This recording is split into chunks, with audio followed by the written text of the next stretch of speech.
Hello Bubblies! Today I'm going to be reviewing Palworld. It's an early access game and boy is there a lot to talk about. Both good and a lot of bad. Before we dive in, don't forget to like, subscribe, and hit that notification bell. This keeps you up to date with new content, especially if you're already coming back. Now, no more delays! Let's grab our tea and begin. For the game itself, it is considered a survival and animal capture type game. It has both multiplayer and single player capabilities, which actually does lend itself to a more large base of people, as not everybody wants to play PvP. It is good to note that they also have included a variety of modes such as casual, normal, hard, and custom. Once again, this is a great way to incorporate a diverse, large player base. So let's go over gameplay.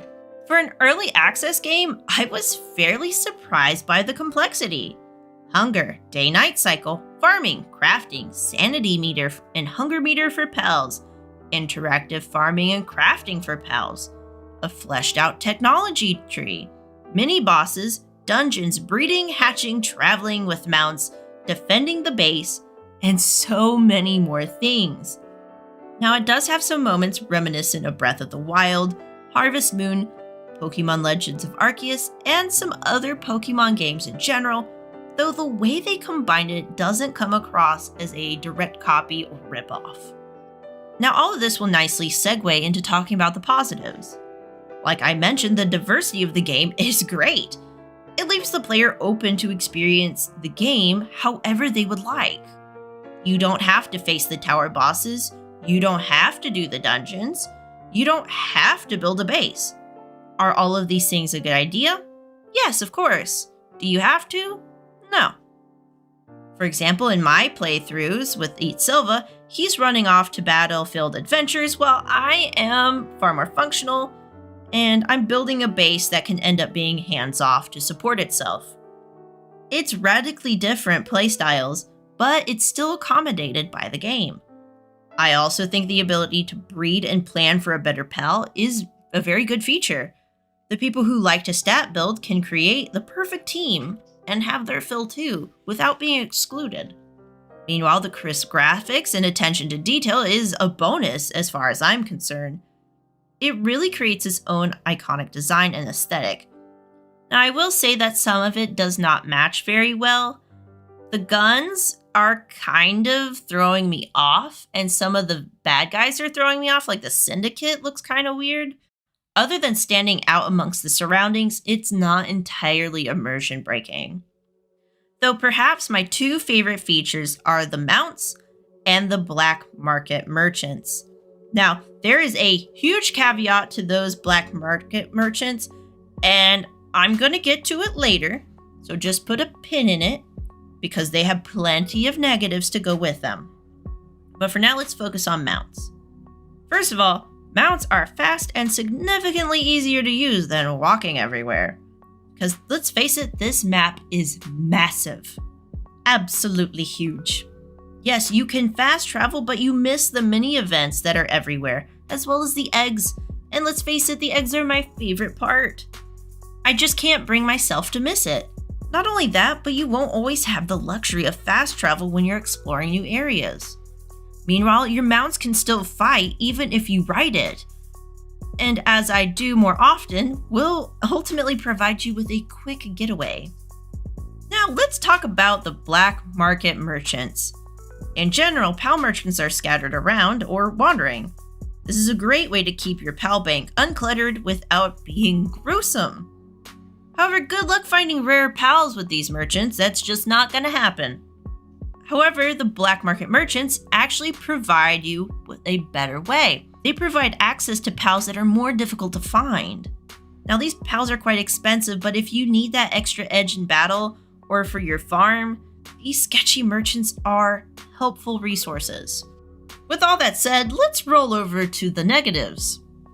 When I stumbled into the black market merchant, I didn't understand what it meant by contraband.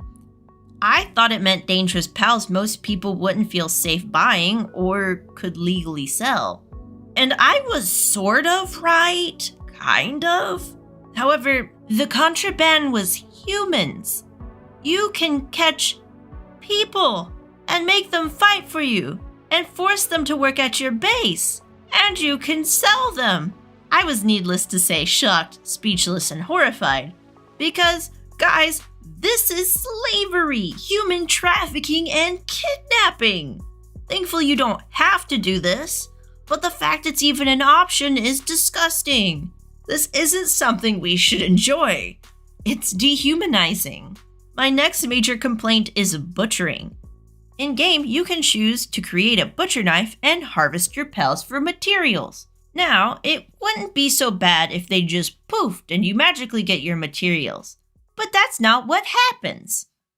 Your screen blurs, your pal starts calling and crying, and you watch your character swing at them and hear the sounds of them being butchered. It is awful.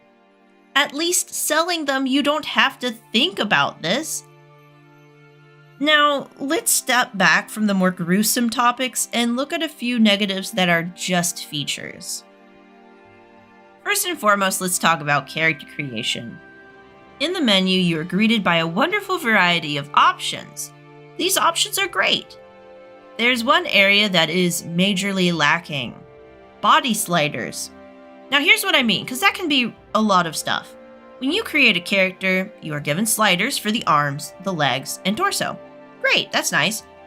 Yet there are no height or shoulder sliders.